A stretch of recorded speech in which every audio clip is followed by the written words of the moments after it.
명태균이가 예. 큰 소리 친 것도 다 이제 그쪽 대통령실 팔고 이렇게 해서 큰 소리 치는 그렇죠, 거거든요. 그렇죠. 김대남 씨, 오늘 오전에 서울보증보험 감사에 사퇴를 했습니다. 어저께 이미 시사저널에서 사퇴할 것 같다라는 기사가 나오긴 했는데 전격적으로 사퇴는 했습니다. 그런데 오늘 그 오마이뉴스에 단독 인터뷰를 했어요. 그러니까 그 전에 서울의 소리 매체 같지도 않은 매체에 이야기를 할 때는 또 핑계는 있었잖아요. 강릉 사람이다. 뭐 삼척 사람이 강릉 사람이 이명수와 그런 고향 이 고향직이다. 이렇게 지금 표현이 돼서 고향 사람이니까 후배한테 얘기한 거다. 이렇게 강변했는데 이번엔 전혀 그런 것도 없이 오마이뉴스라는 좌파를 상징하는 어떤 매체에다 대고 이번에는 또 뭐 미주알 고주할 대통령실과 관련된 이야기를 그렇게 늘어났어요. 보니까 박근혜 대통령 시절에부터 있었던 40대의 지금 그 대통령실에 있는 사람들이 좌지우지하고 있다. 십상시 얘기했던 건가요? 그러면서 네. 김건희 여사에게도 십상시가 있다. 이런 식의 이야기들을 좌파 매체에 줄줄이 쏟아냈습니다. 그래서 지금 두 분에게 도대체 이런 사람이 어떻게 대통령실에 들어갈 수가 있는지, 또 이 사람은 어떻게 대통령실을 나온 사람이 보호하는 의식이 전혀 없이 이런 대통령실에서 이게 사실이다 아니다를 떠나서 네. 전 믿고 싶지도 않습니다만 그런데 지금 이런 좌파 매체들은 얼마나 좋아요. 대통령실에 있었던 선임행정관이라는 사람이 대통령실에 이렇게 간신들이 있고 김건희 여사가 지금 좌지우지 다 하고 아예 기자가 대놓고 유도 질문을 해요. 그래요? 그러니까 김건희 여사가 이걸 다 기획을 하고 다 하는가 보죠. 그랬더니 맞아, 김건희 여사가 다 뭘 하고 있고 그 밑에 누구 사람 실명까지 하면서 강땡땡, 그러니까 강승규잖아요. 강땡땡은 힘도 없어. 아니 자기가 모시던 수석이잖아요. 근데 그 사람은 아무것도 아니야. 그냥 껍데기야. 그러면서 그 40대 어쩌고 저쩌고가 좌지우지해 김건희 여사의 권력을 빌어. 그게 오마이뉴스에 다 나왔다는 건가요? 네. 이렇게 지금 자기가 그것도 또 이게 4월 달에 한 인터뷰입니다. 그러니까 오마이뉴스가 이거 잡고 있었지. 갖고 있었던 거네. 갖고 있다. 지금 딱 터뜨렸구나. 터뜨리고 있는 겁니다. 이런 자에 대해서 저는 진짜 분노를 하는 게 도대체 누가 대통령실에 이런 자를 제대로 저기도 안 하고 근데 또 이런 자를 3억씩이나 주는 서울 보증보험에 내리꽂고 이런 자를 아직도 옹호하거나 또는 그냥 덮자는 사람들은 도대체 누구인지에 대해서 두 분의 소회를 좀 듣겠습니다. 아니 저는 방금 오마이뉴스에 이제 인터뷰를 했다 그러길래 저 보증보험 SGI에서 나가면서 했다는 걸로 생각했던 그게 아니었다 그죠? 그게 아니고 이미 4월달에 했다는 겁니다. 지금 사실 3억짜리 그런 자리에 앉아 있으면서 그런 인터뷰를 내부에 대해서 총을 쏘는 그런 인터뷰를 했다는 거죠. 그러니까 그게 어떤 식이냐면 총선에서 자기가 공천이 떨어졌어요. 그렇죠? 지난번에 그렇지. 공천 떨어지고 며칠 후에 한 거예요. 그럼 아직 SGI 가기는 전이겠네. 가기는 전이겠네. 근데 그때 이미 얘기를 듣기로는 이은모죠.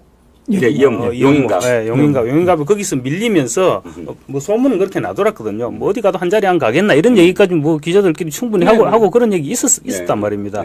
그럼에도 불구하고 그런 얘기를 했다는 것은 기본적으로 이거 조직에 대한 충성심이 전혀 없는 사람이죠. 그렇죠. 없는 사람이고 우리 지식평론가님 취재를 많이 해오셨다 하니까 제가 잠깐만 짧게 말씀을 드리면 제가 나름대로 알아본 김대남 대통령실 행정관으로 들어가게 된 배경, 그 얘기를 제가 들은 거는 대통령이 이제 당선 이후에, 취임 이후에, 대선 당시에 선대위 조직본부인가 그쪽에서 일했다고 그러거든요. 그쪽에서 활동했던 사람들 격려 모임이 있었대요. 격려 모임이 있었는데 한 수십 명이 그런 자리였답니다. 그런 자리였는데 왜 그런 자리에 가면 또 한 사람 또 이게 호기롭게 얘기하는 사람들 있죠.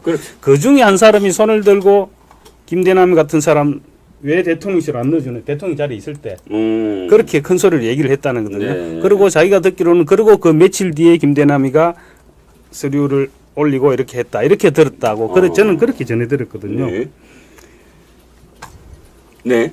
거기까지 있습니까? 그렇군요. 그 사람이 누군지는 모르시고 그 사람 뭐 복장이 뭐 이상한 복장을 하고 나타났다 그 얘기까지는 들었는데 예.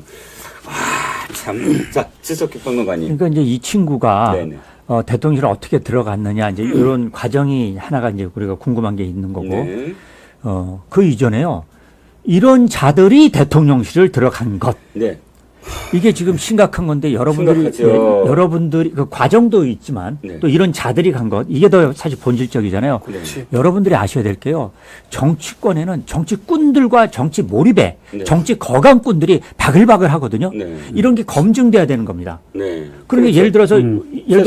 예를 들어서 우리가 언론인이다. 그러면 언론인은 그 언론인을 통해서 생활하면서 검증이 됐잖아요. 네. 제가 드리는 말씀은 검증되지 않은 자들이 들어갔다라는 그 말씀을 드리는 겁니다. 그렇죠. 그렇죠. 이게 정치판에서 선거라는 걸 통해 가지고 네. 그때 뭔 역할을 조금이라도 하면 운 좋게 공신이다 해서 이렇게 검증되지 않은 자들이 지금 들어가는 게 여러분 정치판의 시스템입니다. 이거 개선해야 되는 거거든요. 그렇죠. 이걸 대통령실에서 개선했어야 되는데 그렇죠. 아까 지금 말씀하신 것처럼 그 무슨 자리에서 얘기했다 어쨌다 이런 걸로 물론 그렇게만 얘기한 게 아니고요. 제가 취재한 거로는 네. 이자가 이미 정치판에 이렇게 들어가려고요. 네. 서울 강남에 네. 강남 저 일원동 아시죠? 수서 일원동 그 네. 강남 병입니다. 네. 그쪽에서 구의원으로 나오려고 거기서 그래요. 구의원 강남구청의 구의원 아시죠? 여러분 네. 기초의원입니다.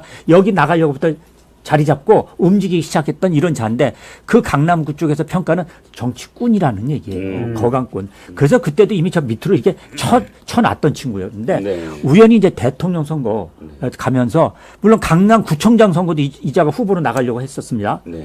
그것도 아웃된 건데 후보로 나갔다가 그러니까 굉장히 됐지. 정치꾼들이 그런 과정을 통해서 자신의 몸값을 높이는 겁니다. 네. 그러면서 대선이 오면서요. 이마 빌딩에 자, 국민의힘 후보가 아니고 그 전에 예비 후보로 나왔을 때 있지 않습니까? 네네. 이마 빌딩에 결합을 했는데 그때 그 강남구에서 활동했던 윤석열 대통령 그 서울대 법대 동기들이 윤공정이라는 조직을 만듭니다. 시민단체. 여기에 윤공정이라고 있던 이 땡땡이라는 분이 그 대통령과 아는 분들 이런 분들이 이 강남에 사니까 네네. 이 친구가 와서 딸랑딸랑딸랑하고 입속에 혀쳐는 우리가 그래 너 그러면 대선 있으니까 거기나 가서 일해라 하고 이분이 추천하고 또 하나의 또 정치권에 아까 말씀하셨듯이 이쪽 강릉입니다. 이쪽 출신입니다. 그쪽에 또 유력 정치인이 같이 그 윤공정에서 같이 추천을 하게 됩니다.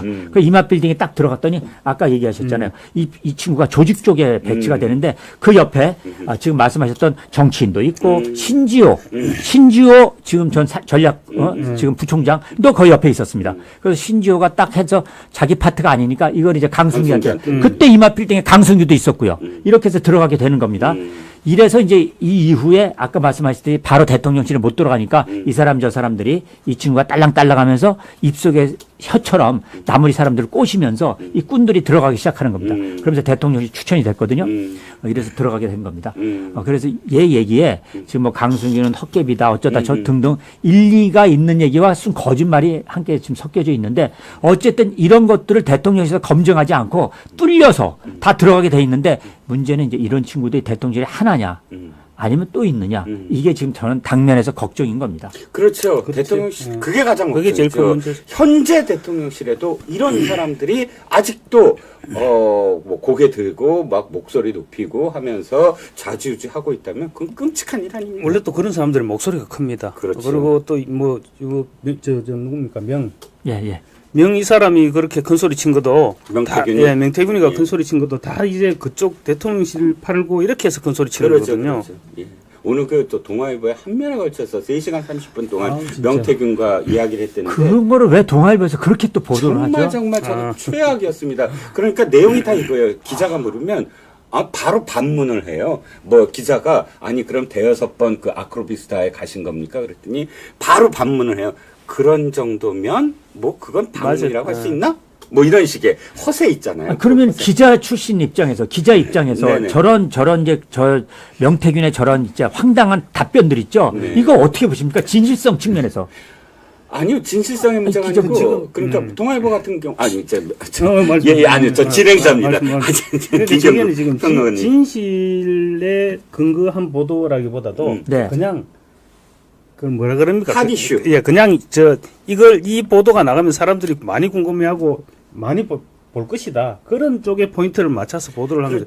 그렇죠. 만약에 저 명태균이 얘기한 걸 진실 팩트 체크를 하고 내보냈다면 어떻게 내보내겠어요? 그렇죠. 그런데 내보낼 이제 수가 없지. 팩트냐 아니냐는 건 이제 독자가 알아서 할 그러니까. 거고, 왜냐하면 아. 명태균이 그렇게 지금 되는 거지. 가장 핫한 어떤 상황이기 때문에 도대체 명태균의 그 진실성이 무엇이냐, 이것을 지금 인터뷰를 통해서, 인터뷰라는 건 어차피 진실이냐 아니냐가 아니라 그 사람이 무슨 얘기를 했다라는 거니까 아마 동아일보는 아마 이랬을 겁니다. 읽고 독자들이 판단하시라. 그러면 뭐 이런. 제가 이 시점에서 진실성 측면에 제가 한마디 하겠습니다. 네. 제가 확인한 거. 네. 오늘 그 동아일보 보도를 보고요. 저는 쭉 내용을 보면서 동아일보 보도가 황당한 것 같아요. 네. 이런 걸 인터뷰로 실었나? 그래서 제일 먼저 제가 황당해서 확인한 거는 첫 딱 헤드 카피에 헤드라인에 명태균 최재형 국무총리로 추천 뭐 이렇게 나왔지 않습니까? 맞죠? 예. 그래서 제가요 바로 그거 제가 오후에 봤거든요. 예. 최재형 전 의원 예. 현재 최재형 변호사죠. 예. 지금 고 노소영 예. 지금 전 그래, 맞다. 나비 관장 관련해서 예. 그쪽에 재판 관여하고 이제 변호사인데 예. 제가 연락을 드렸거든요. 예. 아니 명태균이 이렇게 나와서 깜짝 놀랐다. 명태균을 아십니까? 하고 제가 오늘 정확하게 확인 사살했습니다. 네. 자 최재형 전 의원 나 명태균 명자는 나 명자도 모르고 그 무슨 김영선 전 의원하고 무슨 언론 보도가 나왔대? 그래서 명태균이라는 자를 처음 알았어. 네. 이렇게 얘기를 하거든요. 아니 근데 명태균이 보면 꼭 무슨 최재형 전 의원님을 아는 것처럼 국무총리에 추천했다고 이렇게 나왔습니다. 라고 했더니 최재형 의원 딱 하는 말 그렇잖아도 언론사에서 기자들이 나한테 막 전화야 오늘 이렇게 나왔습니다. 그렇군요. 이게 팩트입니다. 그렇군요. 어찌됐든 우리 셋이 모두 다 지금 명태균, 뭐, 또 김대남, 이런 사람들 때문에 오늘 하루 종일 스트레스를 받고 여러분들 앞에서 이렇게 흥분하게 되는 상황입니다. 제발 이렇게 정말 퀄리티, 그러니까 보안 의식이 전혀 없고 자기 허세를 하는, 허장성세를 하는 그런 사람들을 멀리 하는 정치인들이 좀 멀리 했으면, 특히나 용산이 좀 멀리 했어야 된다라는 생각이 들었습니다.